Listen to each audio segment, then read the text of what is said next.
Pointer जो है ना वो आपके फर्स्ट इंडेक्स पे पॉइंट आउट करता है, फिर वो आहिस्ता आहिस्ता जिस पे भी आपने जाना हो आप उस पर चले जाते हो, ठीक है। सेम पॉइंटर के अंदर उसी तरह से डिक्लेरेशन और वो सब कुछ होगा जैसे वेरिएबल की होती है।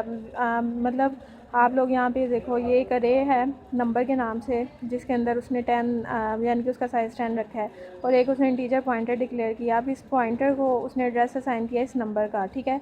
आप यहाँ पे देखो, इसने जिस तरह एक वेरिएबल को असाइन करते हैं ना पॉइंटर को, सेम उसी तरह अरे को असाइन किया हुआ है। आपने इसके साथ कोई इंडेक्स नंबर वगैरह नहीं लिखना, आपने सिंपली बस नंबर लिख देना है। इसका मतलब यही होगा कि वो कौन से इंडेक्स पे पॉइंट आउट करेगा, 0 वाले इंडेक्स पे पॉइंट आउट करेगा, ठीक है। लेकिन अगर आपने साथ इंडेक्स नंबर भी मेंशन करना है कि लाइक आपको 0 नहीं 5 पे पॉइंट आउट करवाना है, तो फिर आप नंबर 5 और इसके साथ एंड का साइन भी यूज़ करोगे, ठीक है। तो यहाँ पे एक्सेसिंग अरे एलिमेंट्स विद पॉइंटर्स हैं। आप पॉइंटर के थ्रू भी अरे एलिमेंट को एक्सेस कर सकते हो। इसको एग्जांपल के थ्रू अगर आप करो तो ये देखो, यहाँ पे उसने एक अरे डिक्लेयर किया, उसके अंदर उसने ये वैल्यूज़ लिखवा दी हैं 10 20 30 40 एंड 50। फिर उसने एक पॉइंटर टाइप इंटीजर टाइप का पॉइंटर लिया और उसको किसको असाइन कर दिया, इस नंबर अरे को। इसका मतलब क्या है कि पॉइंटर इस 0 वाले इंडेक्स पे पॉइंट आउट कर रहा है, यानी कि 10 के ऊपर, ठीक है। अब आप इसे सी आउट करवाओगे तो पॉइंटर क्या डिस्प्ले करवाएगा, 10 डिस्प्ले करेगा, क्योंकि वो कहाँ पे है, 10 पे। और इसके साथ हमने डी रेफरेंस ऑपरेटर को यूज़ किया हुआ है, स्टैटिक को, ठीक है। उसके बाद पॉइंटर प्लस प्लस कर देंगे, पॉइंटर के अंदर इंक्रीमेंट होगा, 10 थी उसकी वैल्यू तो क्या हो जाएगी, मतलब पहले वो इस जगह पे था, 0 इंडेक्स पे था, वो किस पे चला जाएगा, 1 इंडेक्स पे। और पॉइंटर प्लस प्लस होने के बाद वो हमें किसकी वैल्यू शो करवाएगा, 20 जो है वो शो करवा देगा, ठीक है। तो 10 हमारे पास इस पॉइंटर में आएगा और पॉइंटर प्लस प्लस 1 वाले इंडेक्स पे पॉइंट आउट करेगा और वहाँ पे हमें क्या शो हो जाएगा, 20 शो हो जाएगा, ठीक है। ये एग्जांपल उसने सारी लिखी हुई है, इसके अंदर सारी बात लिखी हुई है, ठीक है। उसके बाद यहाँ पे उसने देखें जी पॉइंटर को डिस्प्ले करवाया है, तो ये हमें फर्स्ट वैल्यू डिस्प्ले करेगा। पॉइंटर प्लस 1 का मतलब होगा कि हमें सेकंड वैल्यू डिस्प्ले करेगा, और पॉइंटर प्लस 2 का मतलब होगा कि हमें थर्ड वैल्यू डिस्प्ले करेगा।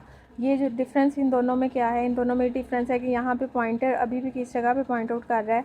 लाइक ये अरे थी, पॉइंटर इस इंडेक्स पे था, 0 पे था पॉइंटर, 1 और 2 ये 3 एलिमेंट्स हैं इस अरे में, ठीक है। अब इसमें डिफरेंस क्या है कि पॉइंटर अभी भी 0 पे है, लेकिन हम क्या कर रहे हैं, +1 करके उसकी वैल्यू को डिस्प्ले करवा रहे हैं, लेकिन पॉइंटर कहाँ पे है, 0 पे ही है।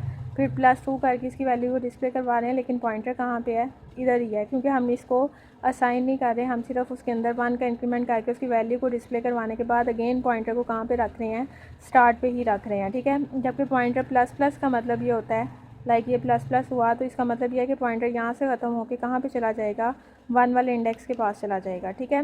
तो ये डिफरेंस है दोनों में, उसमें असाइन करते हैं, इसमें असाइन हो जाएगा पॉइंटर अगले पॉइंट पे, जबकि यहाँ पे पॉइंटर उसी जगह पे रहेगा, वो मूव वैल्यूज़ जो है वो आपको नेक्स्ट वाली शो करवाएगा, ठीक है। उसके बाद यहाँ पे उसने एक प्रोग्राम दिया हुआ है कि आपने एक अरे के अंदर 5 वैल्यूज़ को इनपुट लेना है और फिर उन्हें डिस्प्ले करवाना है यूजिंग पॉइंटर के थ्रू डिस्प्ले करवाना है, ठीक है। हम यहाँ पे एक अरे डिक्लेयर करते हैं मार्क्स के नाम से 5 और इंटीजर पॉइंटर एंटर 5 मार्क्स, हम उसे कहते हैं 5 मार्क्स एंटर करो। यहाँ पे उसने मार्क्स एंटर करने शुरू कर दिए बाय यूजिंग लोप, तो ये उसने सारे मार्क्स एंटर कर दिए हैं, ठीक है। अब हमने क्या किया, पॉइंटर को किसको असाइन किया, मार्क्स वाली अरे को। लाइक ये मार्क्स वाली अरे थी, 1 2 3 4 एंड 5 इसके अंदर वैल्यूज़ आ गई हैं, लाइक 51 98 40 26 और 77, ठीक है। अब हमने क्या किया है कि पॉइंटर को हमने असाइन किया मार्क्स को। इसका मतलब क्या है कि पॉइंटर कौन से इंडेक्स पे है, 0 इंडेक्स पे है, वो क्या शो करवाएगा, वो 51। तो सबसे पहले पॉइंटर के पास इसका एड्रेस है 0 वाले इंडेक्स का। अब हमने वैल्यूज़ को डिस्प्ले करवाना है, तो हमने अगेन लूप को यूज़ किया है, और हम किसको शो करवा रहे हैं, पॉइंटर प्लस प्लस कर रहे हैं। ये लूप हमारी आइट्रेशन को पूरा करने के लिए 5 टाइम लूप चलेगी, और हर दफ़ा क्या होगा, पहले स्टैटिक पॉइंटर की वैल्यू शो होगी, पॉइंटर की वैल्यू क्या है 51, और फिर उसके अंदर इंक्रीमेंट होगा, वो 0 पे था, वो किस पे चला जाएगा, 1 वाले पे चला जाएगा, ठीक है। फिर दोबारा से लूप के अंदर आएगा, 98 को शो करेगा और फिर किस पे चला जाएगा, नेक्स्ट आइट्रेशन पे, नेक्स्ट वाले पे चला जाएगा। इसी तरह फिर 40 को शो करवाएगा, फिर अगली आइट्रेशन पे चला जाएगा, दैन फिर उससे नेक्स्ट। तो मतलब हम डी रेफरेंस ऑपरेटर को यूज़ करते हुए अपनी वैल्यूज़ को डिस्प्ले भी करवाए जा रहे हैं, लेकिन उसके साथ साथ हम किसको यूज़ कर रहे हैं, इंक्रीमेंट ऑपरेटर को भी यूज़ कर रहे हैं, ठीक है। उसके बाद नेक्स्ट आ जाता है हमारे पास, right a program that input 5 floating point values in an array. आपने एक अरे लेनी है फ्लोट टाइप और उसके अंदर 5 वैल्यूज़ को डिस्प्ले इनपुट करवा देना है, ठीक है। And display the values in reverse order, फिर आपने इन वैल्यूज़ को रिवर्स ऑर्डर में शो करवाना है। अब रिवर्स का मतलब यह है कि हमें इंडेक्स नंबर देना पड़ेगा कि हमने इस इंडेक्स से शुरू करना है और स्टार्ट तक जाना है। यहाँ पे हमें इंडेक्स नंबर देने की ज़रूरत नहीं थी, अंडरस्टूड था कि कहाँ से स्टार्ट होगा, 0 से स्टार्ट होगा, ठीक है। तो पहले हम वैल्यूज़ को इनपुट लेते हैं, वैल्यूज़ इनपुट कर ली, ठीक है। उसके बाद अब हमने क्या असाइन किया, अरे और उसका इंडेक्स नंबर असाइन किया कि ये वाला इंडेक्स नंबर, तो इसके लिए हमें फिर किसकी ज़रूरत पड़ेगी, एंड ऑपरेटर की ज़रूरत पड़ेगी, यानी कि अब ये 4 वाले इंडेक्स पे पॉइंट आउट करेगा, ठीक है। अब आपने वैल्यूज़ को रिवर्स ऑर्डर में शो करवाना है, ये आइट्रेशन के लिए है और ये हमारे पास किसके लिए है, डिक्रीमेंट के, क्योंकि रिवर्स में हम लोग डिक्रीमेंट पीछे की तरफ जाएंगे तो ये डिक्रीमेंट हो जाएगा, ठीक है। तो सेम वही प्रोग्राम है, सिर्फ इंक्रीमेंट की जगह डिक्रीमेंट आ गया और यहाँ पे अरे को जब आपने असाइन किया है तो साथ इंडेक्स नंबर देना पड़ा और साथ डी रेफरेंस ऑपरेटर को यूज़ करना पड़ा है, ठीक है।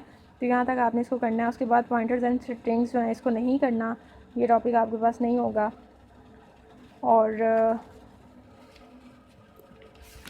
अरे ऑफ पॉइंटर है, इसको देख लेते हैं। अरे ऑफ पॉइंटर का मतलब यह है कि हमारे पास हम पॉइंटर्स की अरे डिक्लेयर कर देंगे। जैसे यहाँ पे ये देखें, ये पॉइंटर की 3, यानी कि इसके अंदर 3 पॉइंटर्स हैं 0, 1 और 2 के नाम से, ठीक है। और हमने क्या किया, 3 वेरिएबल्स लिए हैं ABC। हमने हर पॉइंटर को, यानी कि पॉइंटर 0 को A असाइन कर दिया, पॉइंटर 1 को B और पॉइंटर 2 को क्या असाइन कर दिया, C, ठीक है। इसका मतलब क्या है, इसके साथ हमने एंड साइन यूज़ किया हुआ, तो इसका मतलब यह है कि जहाँ पे A बना है उसी जगह पे पॉइंटर भी जो है वो भी पॉइंट आउट करना शुरू हो जाएगा, ठीक है। तो ये हम तीनों वैल्यूज़ इनपुट लेते हैं 10, 20, 30 तीनों के अंदर, और फिर हमने पॉइंटर के थ्रू इन वैल्यूज़ को क्या करवा दिया है, डिस्प्ले करवा दिया। हमने पॉइंटर लूप यूज़ किया है। पॉइंटर आई का मतलब क्या होगा, फर्स्ट टाइम लूप की वैल्यू आई की वैल्यू 0 है तो पॉइंटर आई किसको शो करेगा, 0 इंडेक्स पे जो वैल्यू पड़ी है यानी कि 20 को शो करेगा। फिर उसके अंदर इंक्रीमेंट होगा, 1 इंडेक्स पे जो वैल्यू है वो 20 को शो कर देगा और सेकंड इंडेक्स पे 30 पड़ा है तो वो उसको शो कर देगा, ठीक है। तो ये इस तरह से वैल्यू शो हो जाएंगी। तो यहाँ तक आपने इसको करना है। नेक्स्ट जो है वो मैं आपको नेक्स्ट लेक्चर में, ये चैप्टर जो है वो ख़त्म हो जाएगा हमारे पास।